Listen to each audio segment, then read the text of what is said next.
Hi everyone, it's Nichol Spohr and welcome back to the Simon Says Stamp YouTube channel.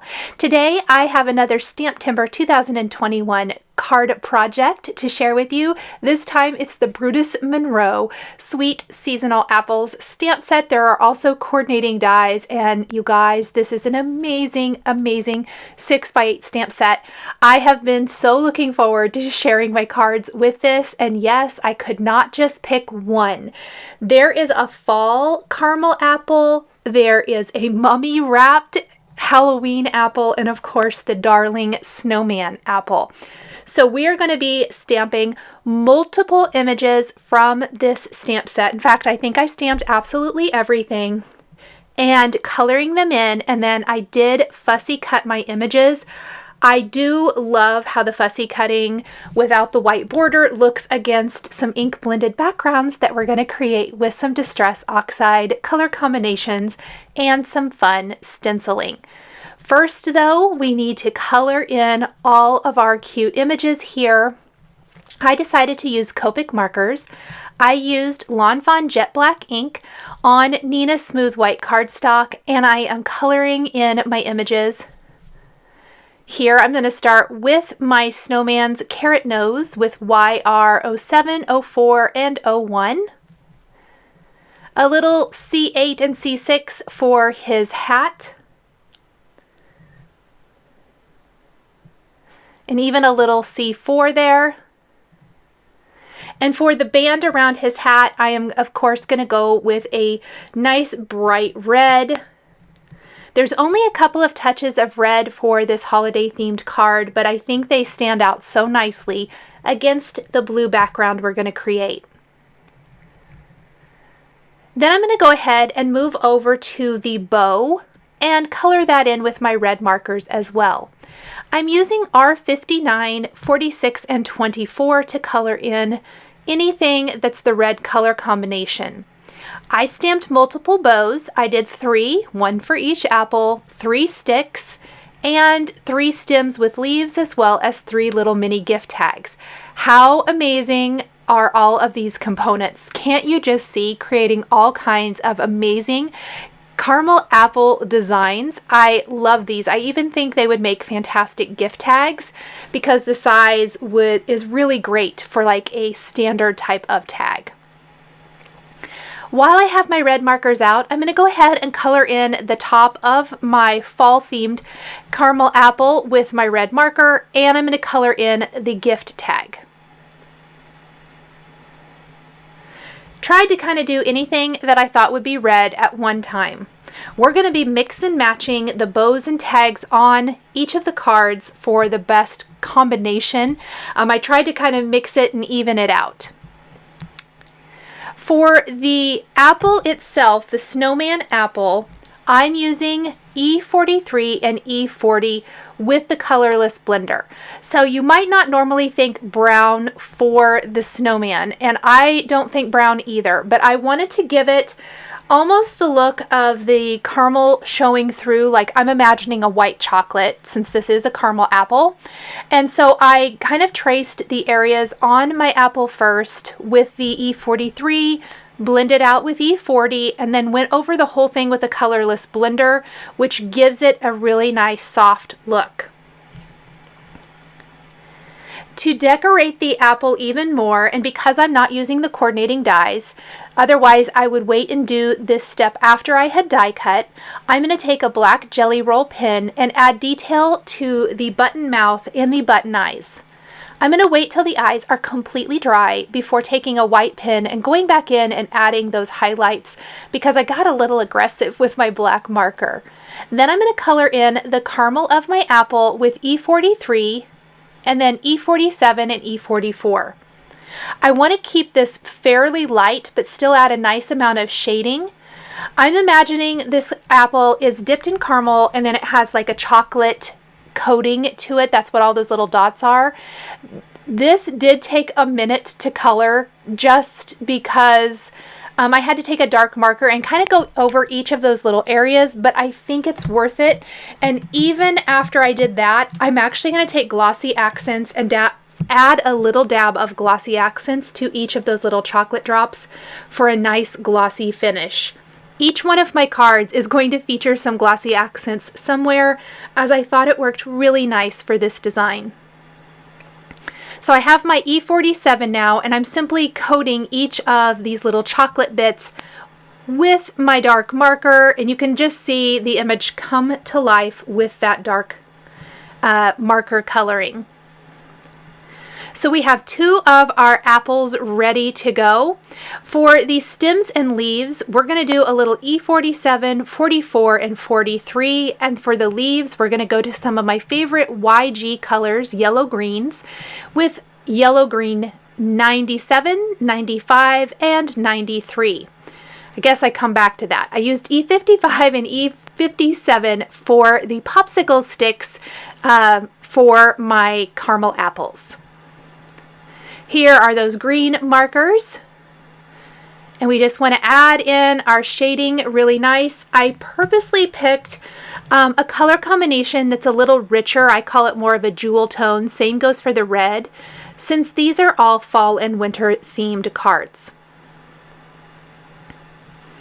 And let's go ahead and color the rest of these while we have our markers out. I like to kind of feather in the darker colors and then blend out as needed, and always go back and add extra detail if you feel like it got blended a little too much.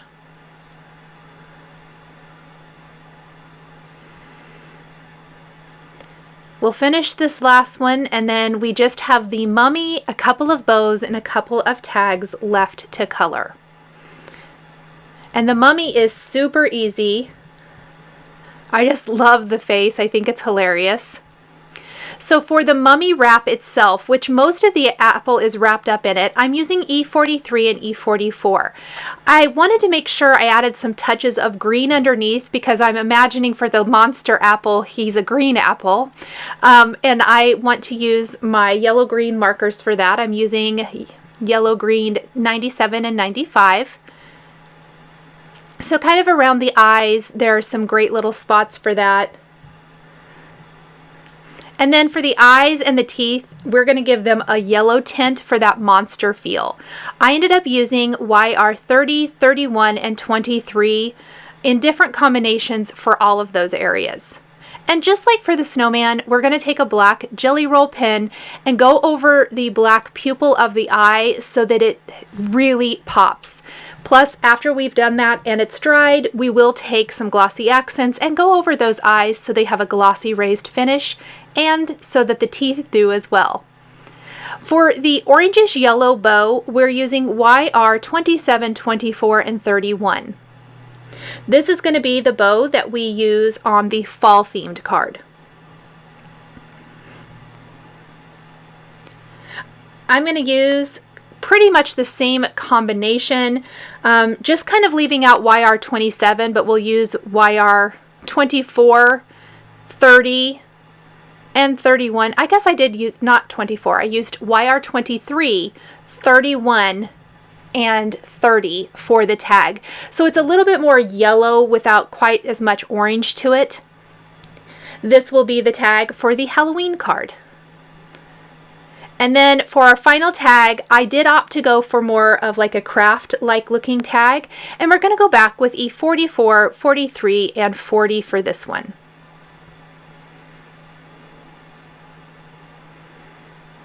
And then finally, for our last bow, we're going to go with a little bit more of a orange color combination.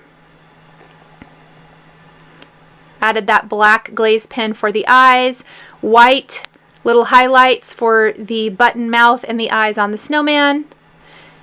And then we're going to go in and add E97, 99, and E19 for our final bow, which has more of a earthy orange type of feel. Again, going more for the jewel tone look and not quite as bright, since these are fall, Halloween, and Christmas cards.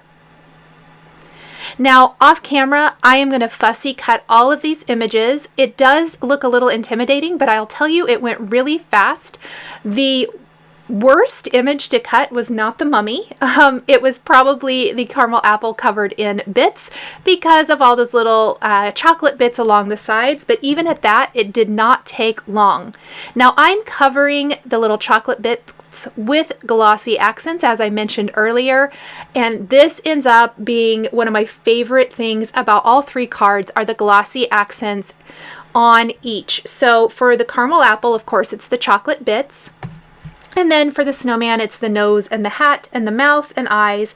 And for the ghost, it's the the mummy, the eyes and the teeth. For the background for my Halloween card, on smooth white cardstock, I took wilted violet, blueprint sketch, and black soot distress oxide inks and blended them into a piece of smooth white cardstock. Yes, that started as white. Sorry I missed the first part of that when I was filming.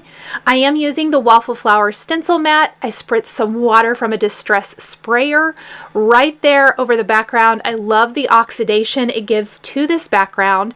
And while I'm letting that dry for a minute, I'm taking a dark gray marker and I'm going around the edge of my fussy cut piece. I know it might be a little hard to see. I think I'd show it better in a little bit, or maybe you can see it there. But I'm just coloring the edges of my fussy cut pieces with that black marker because it makes it look so much better. I actually learned that tip years and years ago from Kathy Rakusin, and it's a great one because it really does make the images look so much nicer. So you can really see the bow doesn't have that yet, and the mummy does, and you can see the little bit of that white edge. So I think my background has dried enough. I'm going to take a stencil and we are going to add decorative backgrounds, and we're going to do this for each card. So let me move these pieces out of the way. I was seeing how they fit. And we're going to take the new Funky Eyes stencil from Simon Says Stamp. This was part of the Boo Day kit, and it's also available for individual purchase. And we are going to stencil the large part of the eyes first with Hero Art's Unicorn White Pigment ink. Now, here's a tip. Because it's going to pick up some of the oxide ink, press your ink pad into your work surface if you have a glass mat or an acrylic block, and then pick up the ink from that instead of taking your blending brush back to your ink pad. That way you don't contaminate your ink pad with your ink. I learned this tip just recently, and I thought it was so smart. After you've done the white part of the eyes, we're going to move down to the second half of the Funky Eyes stencil, and we're going to take our black soot Distress Oxide ink and add in the pupils. This adds a really fun touch to the background of the card. My goal for each one of these cards was to create a background that perfectly showcased the caramel apple. And there is the eyes. How cute is that, you guys? Isn't that so spooky fun? Now, I am using oxide inks and pigment ink. That means my background is going to stay wet for a while. If you want to speed up drying, you could definitely use a heat tool. However, I do want to be completely transparent and tell you guys that I let all of my cards sit overnight and completely dry before stamping and embossing sentiments. So when I get to that part, please know that I came back the next day and I did that, and I didn't have embossing powder stick to anything it wasn't supposed to. While I have my pieces here, I am going to go ahead and add some little white highlights on top of the Glossy Accents. Once Glossy Accents has dried, you can very easily use your white pen to put some little accents on top, which I like to do because I think they show up so well. Now, I am putting foam adhesive on the back of my images, but I need to wait to adhere this to my card so that I can stamp my sentiments first. But we will be adhering everything with foam adhesive. On the coordinating tag, so because I fussy cut these, I'm just taking my crocodile tool and I'm punching holes in the tag so I can tie a little twine through. I'm using the spooky sentiment from the Brutus Monroe stamp set to customize my tag with the spooky greeting. I'll just be taking a short little piece of twine for each one of the tags and threading it through, slipping it over the popsicle stick, and adhering it. Let's go ahead and ink up our Christmassy background. My favorite color combination for Christmas backgrounds this year has got to be Salvaged Patina and Prize Ribbon Distress Oxide inks. So we're going to start with a nice heavy coating of Salvaged Patina all over this 4 1/4 by 5.5 inch panel of smooth white cardstock. Once I have the Salvaged Patina, we're going to go around the perimeter of the design with Prize Ribbon Distress Oxide ink and then blend the two together. This creates the perfect wintry outdoor feel. Now it looks really harsh right now, so I always like to go back with my lighter blending brush and then make sure that I have blended the two colors together seamlessly. Just like with the Halloween background, we're going to take a distress sprayer and water, and I am holding it really far above, and I'm only halfway depressing the little squeeze trigger, so I'm getting some small droplets all over the background. I don't want to oversaturate it, so I'm just going to kind of get a few little droplets. We're going to dab those dry, and again, kind of let this dry for a few minutes before we take our stencil. On every single one of my backgrounds, I'm ink blending, distress spraying, and then we're using the Unicorn White pigment ink with a different stencil. This time we're going to use the waffle flower stencil that is called Snowflake Background. I'm applying my white pigment ink through the stencil, and I really should have pressed this probably onto my glass mat, but I don't think the blue picked up like the purple was. But when I get to that last card, I need to do the same thing. I do really recommend pressing your white pigment ink into a glass mat or an acrylic block first, but look at that frosty goodness of the background here. I absolutely love that. Now I kind of smudged one of those snowflakes, so I simply went over that top corner with my blue blending brush, and it really disguised the fact that my stencil moved a little bit and I kind of had like a double image of that snowflake. For my last background, we're using Crackling Campfire and Ground Espresso for our fall themed card. I'm starting with the Crackling Campfire more in the center of my panel design. Again, we're going to work ourselves to a darker, very heavy finish. So I just start with my initial inking. We're going to go around the perimeter with our Ground Espresso, go back with Crackling Campfire, and just make sure we have a really nice seamless blend between these two colors. We want our backgrounds to support our Brutus Monroe seasonal caramel apple designs and not, overpower them. I'm going back with quite a bit of Crackling Campfire now and really blending that in. I'm still using the waffle flower stencil mats. They are amazing for this. Your paper really kind of doesn't move as much as it would like on the glass surface. I love these mats. Plus, cleanup is a breeze. After we have that, again, I'm going to spritz my background with my distress sprayer, blot it dry. I love how you instantly see that oxidation. And then we're going to go ahead and take another stencil. This is the Simon Says Stamp Falling Leaves Layering Stencils, but I'm actually not using the layering stencil part. I'm using the stencil that has the full design. You can use it with the layering stencils or without. This time, I just want my background to be the supporting cast. So I am going to take my white pigment ink and go through the whole thing. And I absolutely love how the leaves look against this really pretty fall themed background. And as the ink dries, it just mutes beautifully. You get little peaks of that oxidation and the inking back behind, and it's just a fun look. And I also love that with stenciling, you can very easily line it back up if you've missed an area.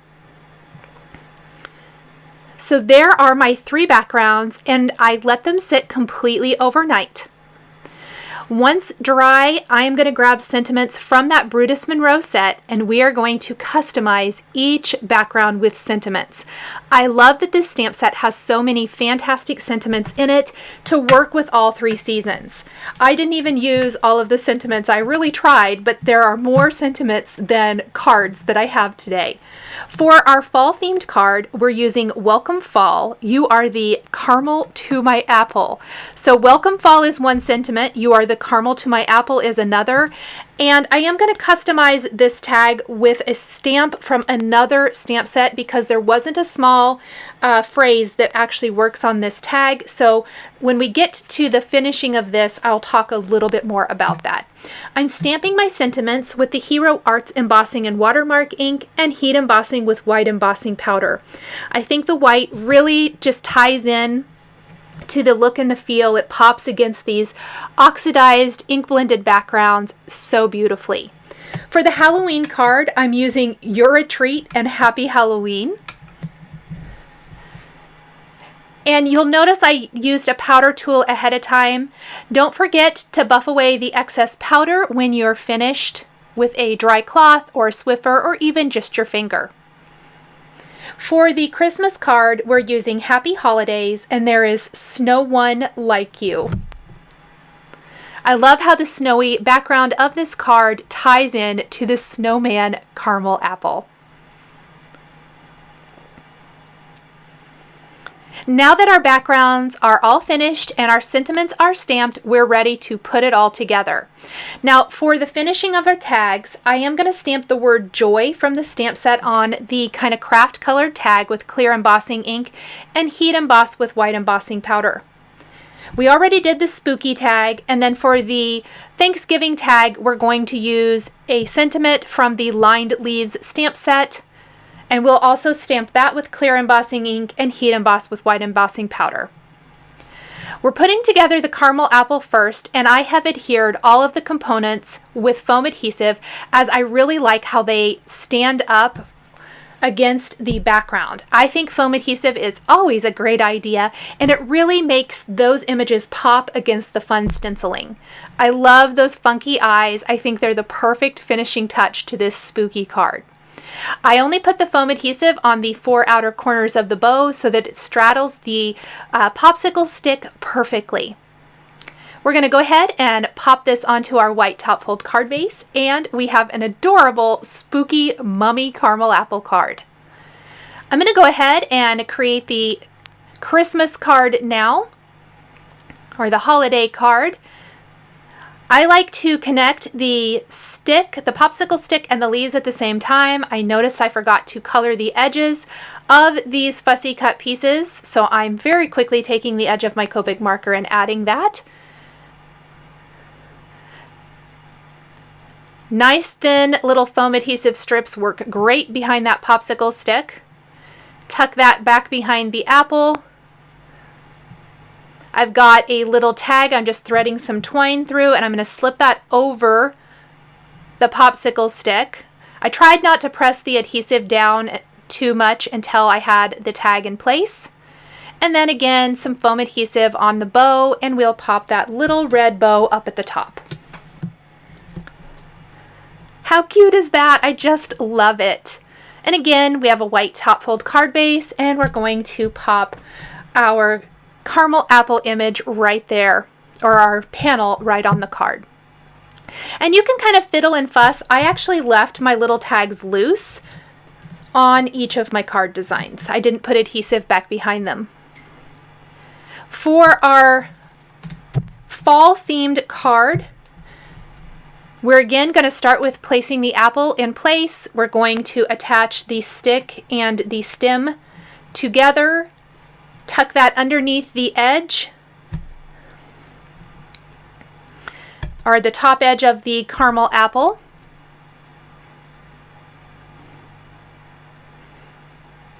Just like so. I like to make sure that this stick is straight. And then for the tag, this is where we're going to stamp the With Gratitude from the Lined Leaves stamp set. And there are our finished card designs. Thank you so much for joining me today for the Brutus Monroe STAMPtember collaboration. Please be sure to visit the Simon Says Stamp blog for more information. Thanks for watching, and we'll see you next time.